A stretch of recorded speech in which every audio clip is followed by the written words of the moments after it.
Hi everyone, Andrea and Arielle here, and today we're talking about something that so many people living with invisible illness understand deeply.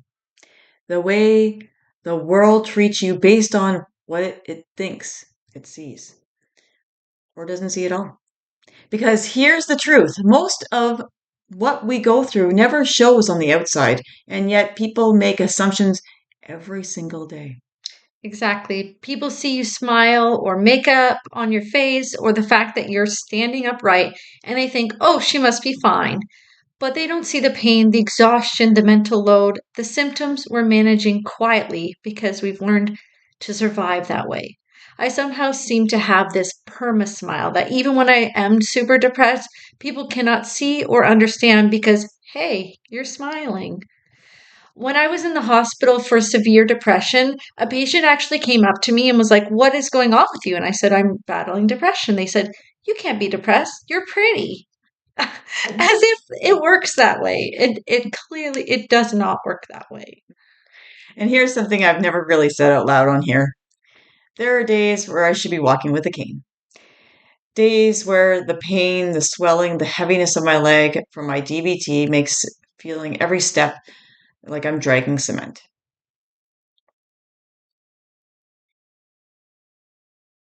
But I don't. Not because I don't need it, but because I'm proud. You know, because I don't want the stares. I don't want people to suddenly treat me differently. It's the big thing. So sometimes I wish I had the cane because then people would finally see what I'm carrying. It's a battle. It's wild how a simple object, a cane, a walker, a mobility aid, can completely change how people look at you. Suddenly, they're gentle or overly helpful or they pity you. But when you don't have it, they assume nothing's wrong. Oh, it must be fine, right? So let me ask you something. And I want everyone listening to think about this. If you saw me with a cane, what would you think? Would you feel sorry for me?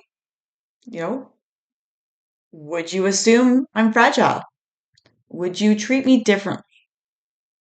And then when I don't have a cane, do you think there's nothing wrong with me at all? It's interesting how our minds work, isn't it?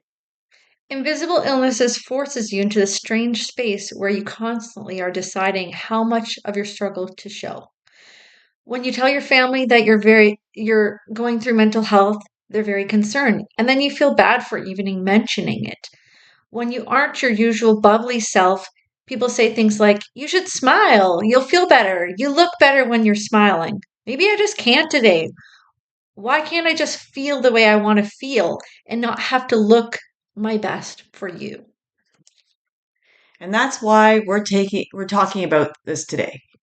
Okay? Because awareness changes everything. Compassion changes everything.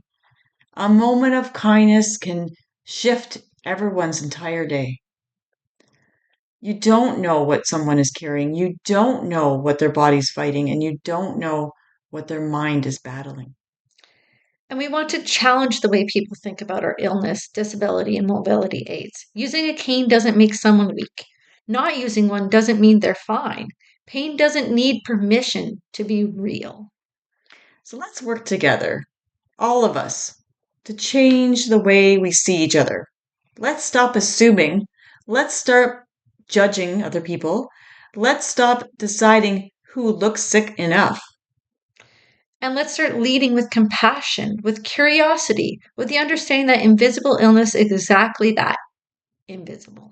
Visible. So if you're listening and you've ever felt misunderstood, dismissed, or judged because of your invisible illness, we see you and we are you. And if you're someone who wants to do better, start with kindness.